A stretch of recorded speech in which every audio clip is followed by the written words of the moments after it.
여러분, 일요일 날이죠. 2025년 11월 9일 오전 10시 30분을 가리키고 있습니다. 그래서 유클리드 이제 5번째를 하거든요. 근데 이번에도 좀 재미난 얘기를 해드리겠습니다. 이 한국 사람은 내가 언제도 이런 얘기를 한 적이 있는데, 한국 사람은 이 가슴에 이런 불덩어리가 있어요. 그러니까 우라가 있다 이런 얘기죠. 그래가지고 이런 우라가 이렇게 가슴에 쌓이다 보니까 괜히 쓸데없이 남을 욕을 합니다. 그래서 나도 그렇게 이승열이한테도 그렇게 욕을 해요. 그래서 내가 욕을 많이 얻어먹는데, 어떤 욕을 내가 얻어먹냐면 이런 욕을 해요. 호로 새끼. 저 새끼 호로 새끼야. 호로 새끼. 호로 새끼라는 게 뭐냐면은 이런 얘기예요. 호르몬이 밑에서, 양친 부모 밑에서 정상적으로 자라난 사람이 아니고, 호르몬이 밑에서 이제 편무스라에서 버릇없이 자란 사람, 그렇지 않으면 나같이 이제 정상적인 가정을 안 꾸리고 이제 한평생 독신으로 사는 놈, 이런 사람을 호로 새끼라고 욕을 하는 거죠. 그래서 내가 이제 장가를 못 가고 평생 혼자 살다 보니까 호로 새끼. 그래서 내가 처음에는, 지금은 뭐 나이도 지금 내가 많다면 많고 뭐 이런 나이인데, 그래서 지금은 내가 그런 얘기를 들어도 별로 화를 내지 않습니다. 내가 이 마음의 돌을 많이 닦았어요. 그래가지고 마음의 수양을 많이 해가지고 별로 화를 안 내는데, 그전에는 내가 그런 호로 새끼라는 말을 들으면요 굉장히 내가 격분했습니다. 근데 이제는, 왜냐면은 그게 처세술이에요. 여러분들 잘 들어보십시오. 남이 나를 호로 새끼라고 한다고 내가 발끈하고 화를 내잖아요. 그러면 점점 더 하는 거예요. 그 사람들이 뭐겠어요? 남을 욕을 하는 사람들이 뭘 노리고 욕을 하겠습니까? 내가 욕을 하면 저놈이 화가 머리끝까지 치밀어 오를 것이다. 이걸 바로 바라고 욕을 하는데, 아니 욕을 했더니 저놈이 화도 안 내. 오히려 싱글싱글 웃어대네. 이렇게 되면 욕을 못하게 되는 거예요. 그래서 내가, 그렇잖아요. 그런 욕을 한다고 발끈 화를 내고 그러면은 그 욕하는 사람한테 이용만 당하는 거예요.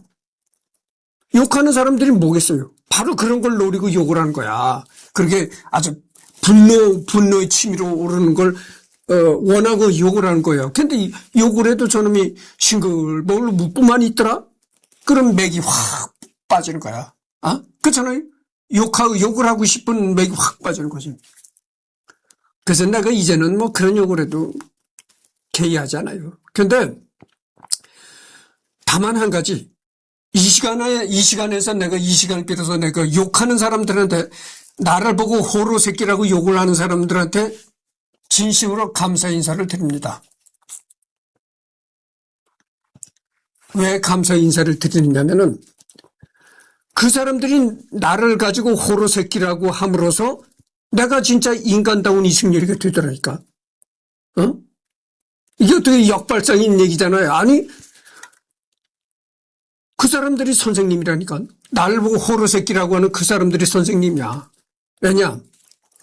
여러분들, 내가 길을 가다가 침 탁 뱉고 쓰레기 확 버리고 아무 데나 오줌 찍찍 싸고 그래 보셔. 그리고 뭐 여름에 옷도 한 번 안 빨아 입었는지 그냥 땀 냄새 콜 뿌려고 이래 보셔. 저 새끼 호로 새끼라서 그래. 진짜 그렇게 된 거예요. 진짜 호로 새끼가 먹혀 들어가는 욕이 된다니까. 근데 호로 새끼라고 욕을 들을수록 모범적이고 FM대로 살아야 되는 거예요. 그럴수록 어디 가서 남한테 지탄받는 일을 하지 말아야 되는 겁니다. 남한테 지탄받을 일을 하면은, 그 새끼 호로 새끼라서 그래. 어디 가서 도둑질 하잖아? 저 새끼 원래 호로 새끼라서 그래. 그렇게 되는 거예요. 진짜 호로 새끼가 된다니까. 근데 그럴수록 내 자신이 정신을 차리고 남한테 지탄받는 일을 하지 않고 모범적으로 살아가면, 호로 새끼라고 욕을 한다고 내가 뭐 호로 새끼가 되겠어요? 그렇잖아요.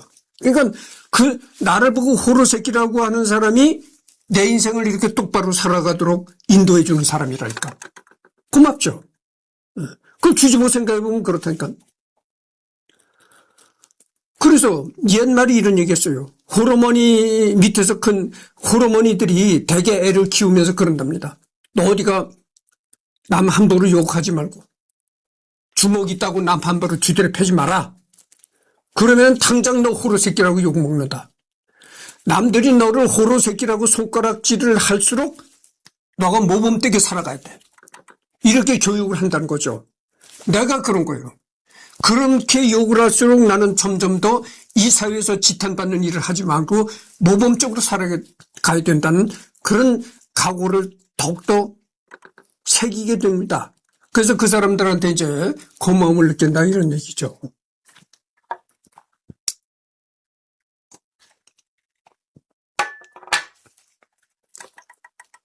아니 그렇게 호로 새끼라고 욕을 자꾸 얻어먹고 하면 어디가 눈먼 여자라도 하나 귀차고 살지 왜 그러느냐.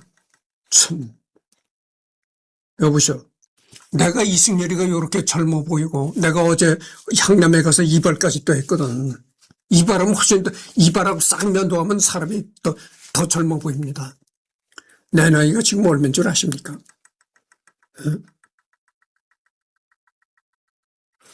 왜 이렇게 젊어 보이느냐. 얼굴이가 동안이고 그 다음에 내가 육체적으로 아무런 병이 없이 건강하다는 증거예요.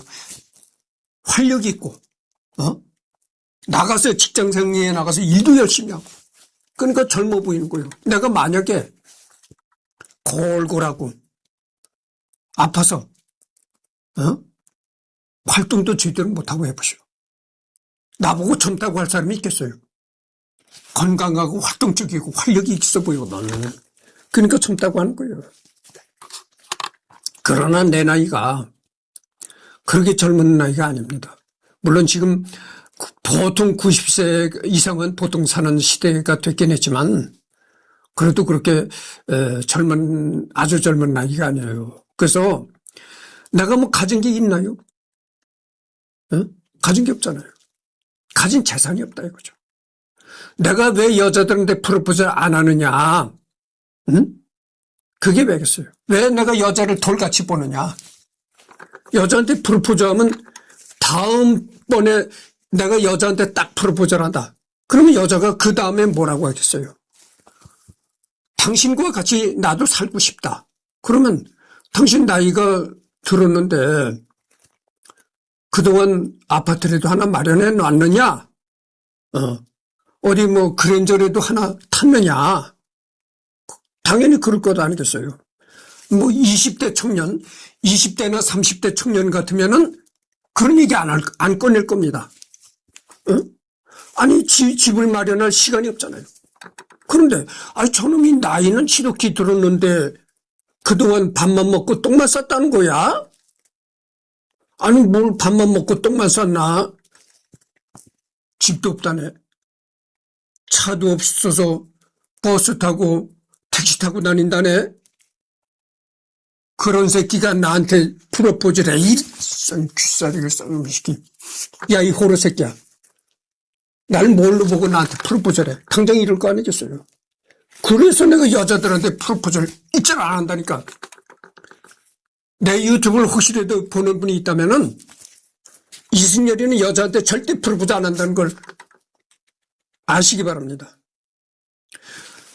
생각해 보세요. 프로포즈하면 현실적인 문제가 제기가 되는 거예요. 될 수밖에 없는 거예요. 그렇잖아요. 그래서 맨날 지 혼자 떠드는구만. 내가 전번 시간에도 얘기를 했잖아요. 나 혼자 떠드는 겁니다. 누가 댓글 하나 달질 않아요. 그래도 사람은 간혹가다 이렇게 한 번씩 떠들어야 뭐 맨날 입만 꾹 다물고 살 수는 없잖아요. 입 가진 동물이. 그래서 뭐 듣던 안 듣던 이렇게 떠들어보는 겁니다. 고대 그리스인과 현대 그리스인은 다른 민족이다. 심지어 현대 그리스인들은 발칸반도인 남슬라브인과 알바니아인 튀르키예인이 혈통이 섞인 사람들이기 때문에 고대 그리스인들과는 아예 민족이 다르다고 주장하는 경우도 심심찮게 보이지만 이는 지나친 비약이다. 중세 이후 슬라브, 알바니아, 튀르키예인 혈통의 일부 섞인 것과 기독교를 받아들이며 그 이전 시대 토착 신앙이 단절된 건 사실이지만 고대 그리스인의 후손이란 혈통적 본질과 정체성 자체는 없어지지 않고 현대까지 그대로 내려왔다.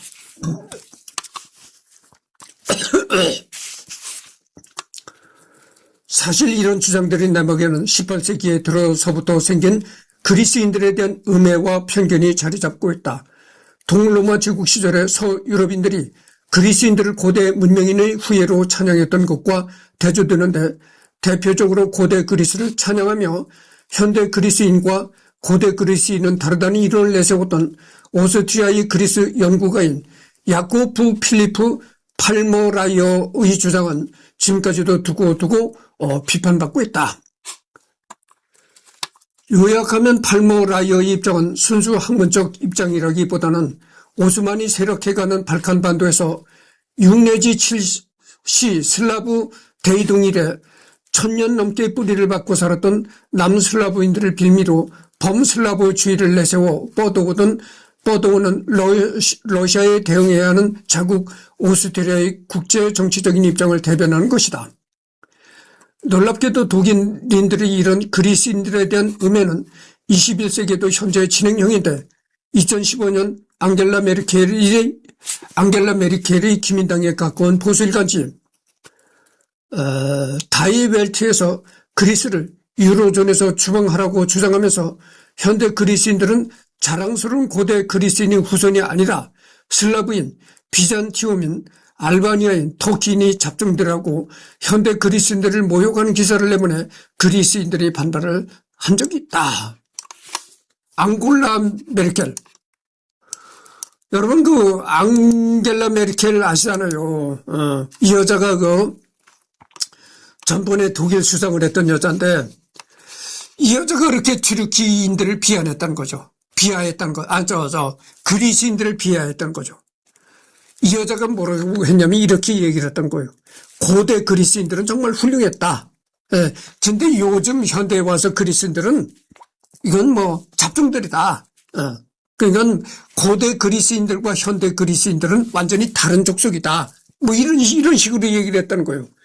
그래가지고 그리스인들이 거기에 격분했다는 거죠. 그래서 지금도 그리스인들은 고대 그리스인들의 그 정통성이나 피를 받은 사람들이다. 이런 그 자부심을 갖고 있다는 거죠. 우생학이 발전된 시기인 18세기 당시 현대 그리스인은 고대 그리스인들보다 슬라브에 더 가깝다는 학설이 한때 서구권에서 유행한 적이 있으나 여러 가지 연구를 통해 이미 파기된 지 오래다. 그리스인이 슬라브에 더 가깝다는 학설은 제2차 세계대전 동안 주축국이 그리스를 점령한 나치 선전의 일부로 인기가 있었다. 때문에 나치 독일 정부는 현대 그리스인들은 러시아와 같은 혈통이라며 그리스인들을 마구 학살했다. 당시 전통적으로 교육받은 나치 장교들은 그것을 그리스 국민들에게 수많은 만행을 저지른 구실로 사용했는데 나치 독일의 만행을 반성한다는 현대 독일마저 그리스가 경제의 위기로 유로를 위협한다는 이유로 이런 인종차별적인 언사를 내놓고 일간지에 사용했다.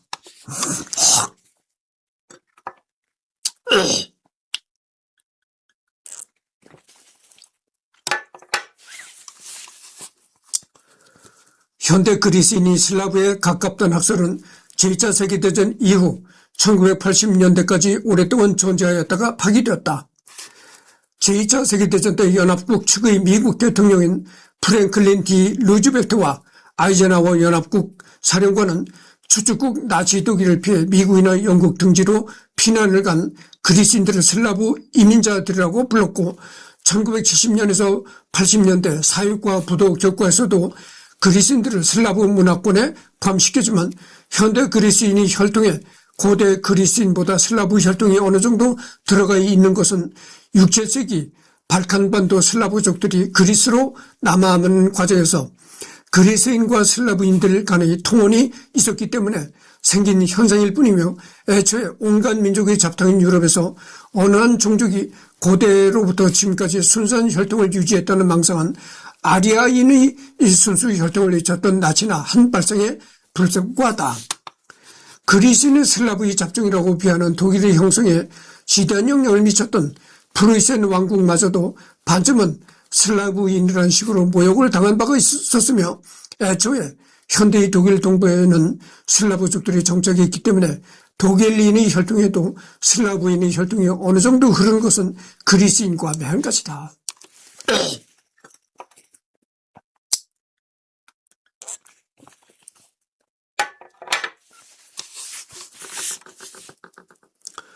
순수 그리스인은 드물죠. 지금 세계가 글로벌화한 시대잖아요. 세계가 주로 이렇게 통용이 되고, 그러니까 외국과 이렇게 결혼을 하고, 그렇게 되는 시대이기 때문에 순수 그리스인은 드물고, 내가 언젠가 내 유전자를 내가 여러분들한테 공개한 적 있잖아요. 이승열이가 50%는 한국 유전자, 20%는 한 25% 정도는 일본 유전자. 그러니까 한국 유전자가 제일 많고 그 다음으로 일본 유전자가 있다는 겁니다. 그 다음으로 중국 유전자. 그리고 그 다음으로 몽골, 키르기스탄 유전자도 약간 있다는 거죠. 키르기스탄 유전자가 한 0. 몇 프로가 있다고 하네요. 그러니까 이승열이가 토종 한국인이라고 하던 이승열이도 그렇게 혈통이 이렇게 섞여 있다는 거죠. 그래서 100% 한국 사람이라는 건 없다는 거예요. 100% 한국 유전자라는 건 없다는 거고 한 50%만 한국 유전자를 가졌어도 한국 사람이로구나 이렇게 생각할 수밖에 없다는 거죠. 이 목이 좀 좋지 않습니다. 그러니까 목소리가 좀 이상하게 들리더라도 이해해 주시기 바랍니다.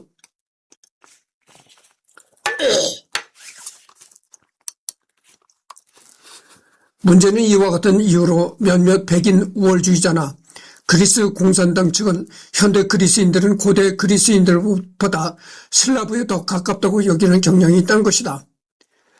그러나 일부 독일인들은 같은 인종차별주의자는 물론이고 그리스 공산당이 주장한 과거 동유럽 공산권의 맹주였던 소련의 아첨학위원 주장이며 대부분의 현대 그리스인들이 본인들이 고대 그리스인들의 후손이 아니라고 동의하는 것은 아니라는 것에 주의한다.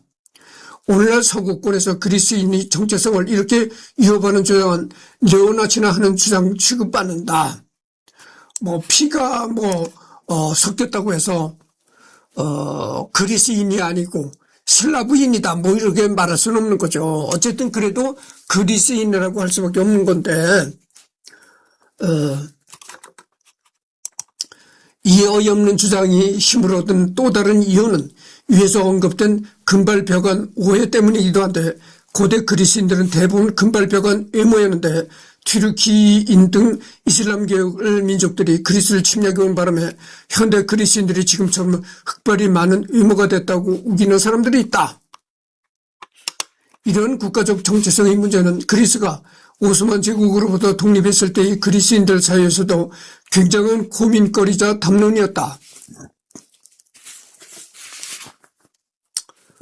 오늘날에는 동로마 제국 시절의 중세 그리스 역시 그리스의 자랑스러운 역사라는데 그 누구도 다른 의견은 없겠으나 그리스가 독립하던 19세기에는 사정이 전혀 달랐다.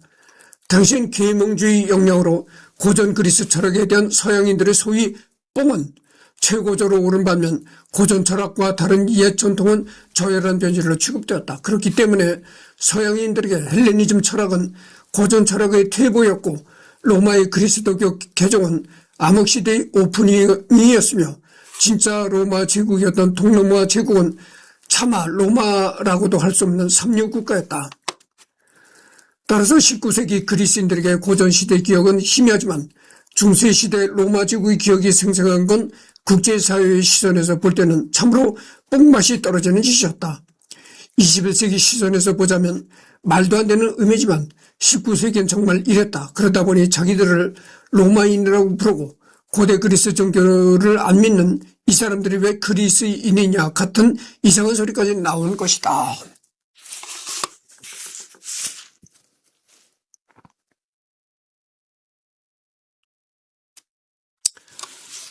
그러니까 이 주변국에서 자꾸 이런 얘기가 나온다는 거죠. 너네들이 정말 그리스의 혈통을, 고대 그리스의 혈통을 가진 민족이냐. 그게 아니다. 너 이런 얘기가 자꾸 주변국에서 나온다는 얘기죠. 물론 19세기 이후에 유럽 열강들에 의해 독립한 그리스 왕국의 왕실, 피텔스바우 왕조, 글릭스부르크 왕조는 진짜 고대 그리스의 후예가 아니다. 단 두 왕조 모두 덴마크 출신으로 기르만족 혈통이다. 이 그리스 왕실에서 진짜 그리스인과 결혼한 사람은 단 2명, 알렉산드로스 국왕과 미하일 왕자뿐이고 두 사람 다 딸만 뒀다. 이런 식으로 비슷하게 공격당하는 또 다른 대표적인 사례는 고대 로마인의 후손이 아닌 슬라브 잡종이라고 비하당하는 루마니아인, 각각 고대 이집트인과 메소포타미아인의 후손이 아니라고 부정당하는 이집트인과 이라크인 등이 있다. 사실 중세 로마 제국 때도 이와 같은 비슷한 말도 안 되는 폄하 논리가 있었다. 중세 그리스인들, 그 당시는 현대 그리스인이었다. 로마인들이므로 고대 그리스인과 무관하다는 이론이었는데 다름 아닌 이슬람 제국 측에서 내세웠던 논리였다. 이슬람 제국 측은 자기네 영토인 시리아, 이집트에 있는 그리스인들이야말로 진짜 고대 그리스의 후예고 동로마 제국 영내에 있는 그리스인들은 고대 그리스인과 무관하다고 주장했던 것이다. 아니라고 주장했던 논리는 19세기에 등장했던 폄하 논리보다 더 지독했었다. 중세 로마인들의 지적 역량이 너무 낮아서 고대 그리스인으로 볼 근거가 없다는 주장이었는데 당연히 중세 로마인들은 격분했지만 이슬람 제국은 끝까지 그 논리를 포기하지 않았다. 이것은 고대 그리스를 여러 가지 이유로 숭앙하게 된 이슬람 제국이 당시 적대하던 로마 제국의 고대 그리스성을 인정하면 대결 이데오 올리기에서 불리해지니 일부러 꼬투리를 잡아 까내렸던 이유가 컸다. 그만큼 고대 그리스의 성취가 서구 역사 내 비중이 컸음을 엿볼 수 있는 대목이라고 하겠다.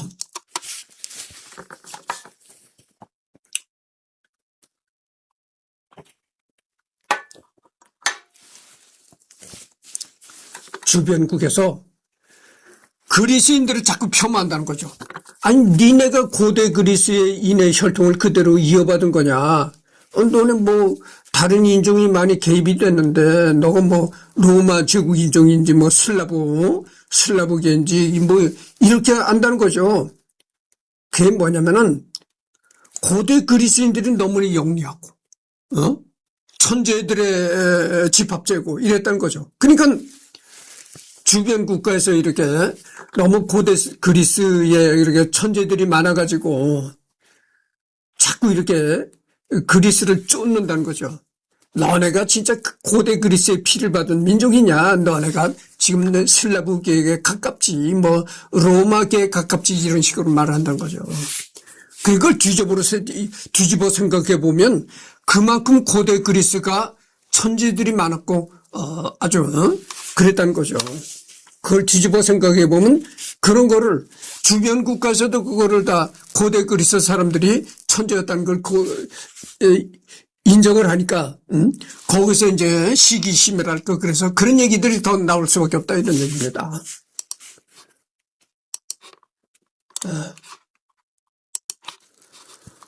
그래서 이제 실제 인물이 있는데 여기 들어가 봅시다.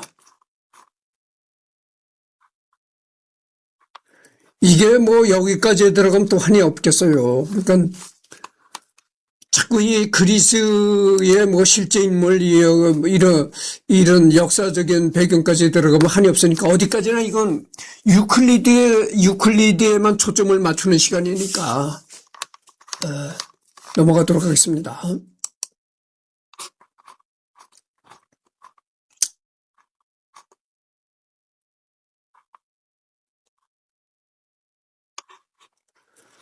공리 체계도 내가 했던 것으로 내가 기억을 합니다. 유클리드 기하학.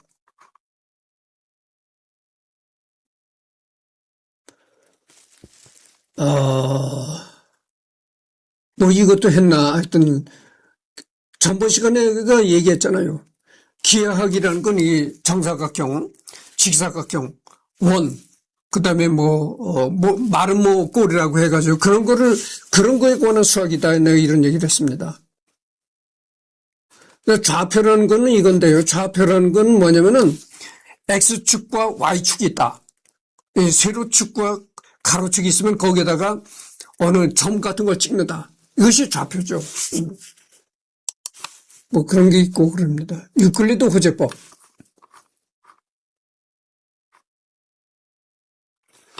유클리드 호재법, 유클리드 알고리즘. 두 양의 정수 혹은 두 다항식의 최대 공약수를 구하는 알고리즘이다. 한국의 수학 과정에서는 교육 과정에서는 다루지 않으나 정수론을 배우게 된다면 가장 먼저 나올 확률이 높은 공식이다. 호재법이라는 말은 서로 나누기 때문에 붙여진 이름이다. 이 뜻이 호재라는 단어가 따로 있지는 않다. 이 알고리즘은 유클리드의 원론에 적혀있는 내용으로 인류 최초의 알고리즘이라 한다. 알고리즘의 골자는 다음과 같다. 이거 뭐 여러분들이 읽어도 뭐 여러분들 이해하겠어요? 진짜 이게 수학에 관한 얘기가 나옵니다. 유클리드의 호재법. 두 양의 정수 A, B 괄호 열고 A는 B보다 크다. 이에 대하여 A 이꼴 BQ 플러스 R. R은 이제 괄호 열고 0. 0은 R보다 작거나 뭐 그렇다. R보다 작거나 뭐 같다라고 하는 표시인지 그렇고 이 R은 0보다 크다고 하는 이 R은 B보다는 작다. 그리고 괄호 닫고 이라고 하면 AB의 최대 공약수는 BR의 최대 공약수와 같다. 최대 공약수. 공약수라는 게 뭡니까? 공약수라는 게 뭐냐면은 두 숫자가 있으면은 그 두 숫자 간에 같이 이렇게 공유할 수 있는 분야가 있다는 거죠. 그러니까 공유하는 부분이 생긴다는 거죠. 그걸 이제 최대 공약수라고 하는데 이것도 쓸데없는 얘기 좀 해봅시다. 아니 요즘엔 또 한국에 만연하고 있는 게 뭐냐면은 뭐 동창회니 무슨 모임들이 많잖아요. 무슨 친목회니 동창회니 그런 무슨 친목회나 동창회를 가보면 이 부부들이 이렇게 부부들이 쌍쌍이 짝을 갖춰서 온다는 거죠. 나같이 혼자 오는 사람은 없다는 거예요. 거기 이 동창회나 무슨 친목회에 오려면은 조건이 반드시 부인을 대동하고 와야 된다. 이런 조건이 붙는다는 거죠. 근데 그 내막을 알아보면은 그게 스와핑 하는 모임이라는 거죠. 그런데도 많다는 거죠.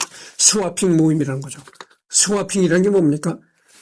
마누라를 교환해서 교환 섹스를 한다는 거죠. 그러니까 겉으로는 뭐 동창회니 친목회니 이렇게 내세우는데 실제 알고 보면 스와핑 클럽이라는 거죠. 마누라 교환 섹스. 그러니까 공약수라는 얘기가 나오니까 하는 얘기인데 부인을 서로 여자를 공유한다는 거예요. 내 마누라가 네 마누라도 되고 네 마누라가 내 마누라도 되고 그러니까 여자를 바꾸서 이렇게 섹스를 하니까 여자를 서로 공유한다는 겁니다. 그게 지금 한국 사회에 만연하고 있다는 거예요. 여러분들 뉴스에 들어보시죠. 뉴스에 들어보면 뭐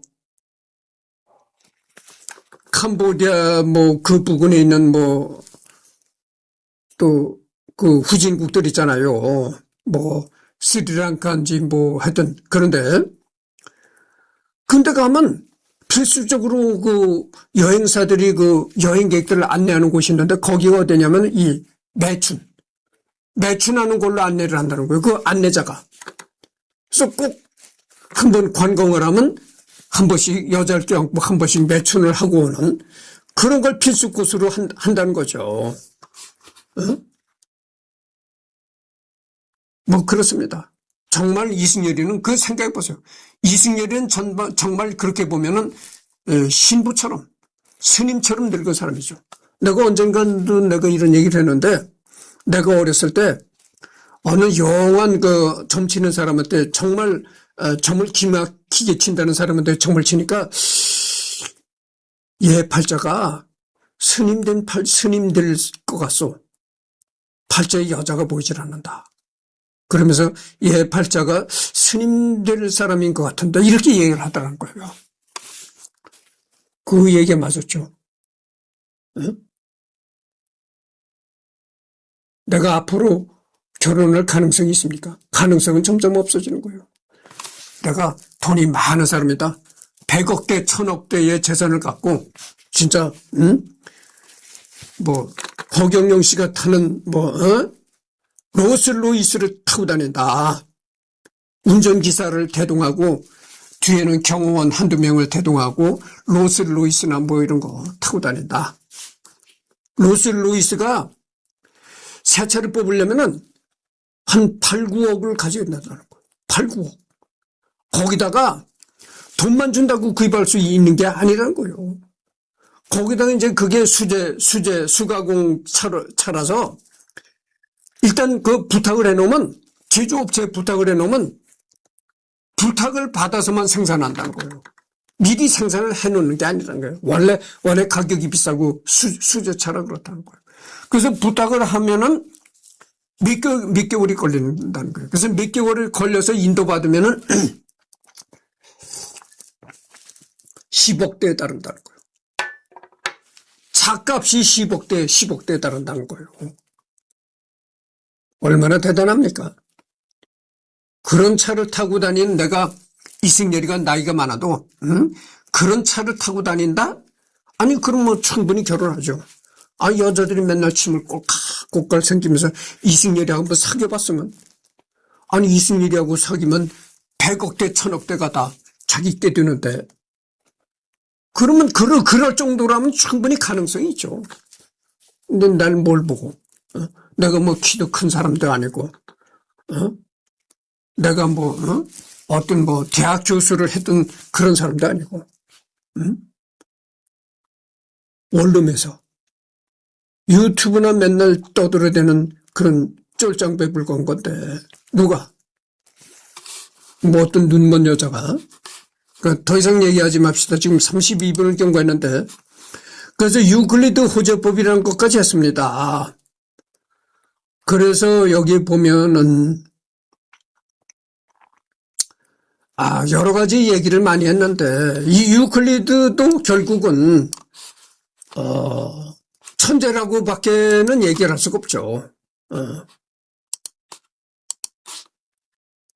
고대 그리스 시대 천재라고 밖에는 말할 수가 없고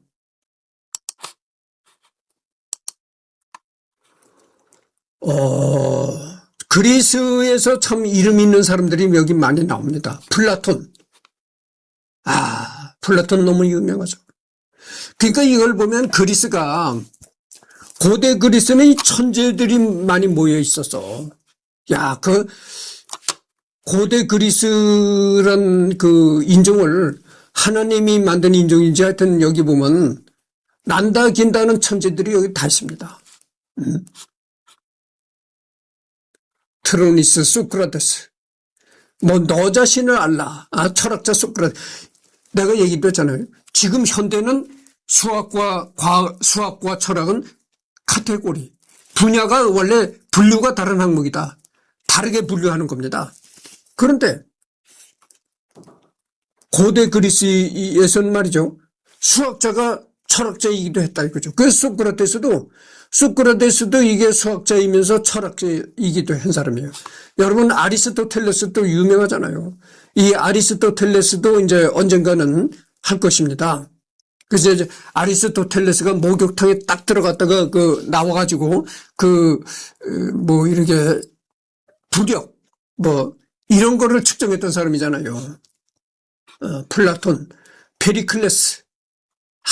여기다 참 인류사의 참 쟁쟁한 천재들입니다. 히포크라테스. 한두 사람이 아니잖아요. 여기 한두 사람이 아니야.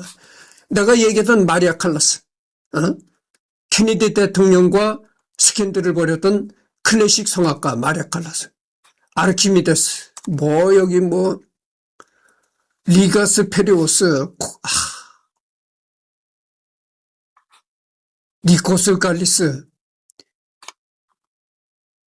이게 참 고대 그리스인은 특별히 하나님이 내린 인종이라고 밖에 말할 수가 없어요.